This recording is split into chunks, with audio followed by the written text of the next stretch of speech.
One of the biggest secrets of sales hiring is that you cannot use the same hiring process that you use for other positions. It's just not going to work.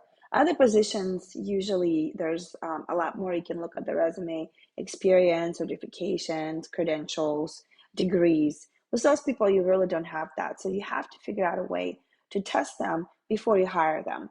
And so the best test that we found that works for salespeople in the hiring process is to treat the actual hiring process the way you treat your sales process. So from the beginning all the way to the offer letter, you have to see how are they selling to you. The whole thing is a test. And so that's one thing you have to look for. You got to throw away other hiring process that you're using.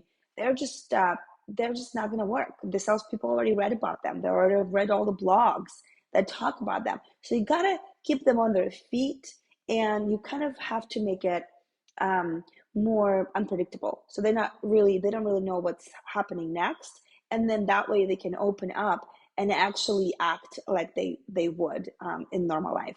So what does that mean? So from the moment you find them or they approach you, you got to start looking at this as you're the prospect and the salesperson is the salesperson. How are they selling to you is going to be how are they selling to your prospect. So always ask yourself, don't hire them up to the first interview. Make sure you've got a handful, but always ask yourself after each interview, what am I getting? What I buy from this person? Were there any red flags? Is there anything that my intuition is telling me that may not be right?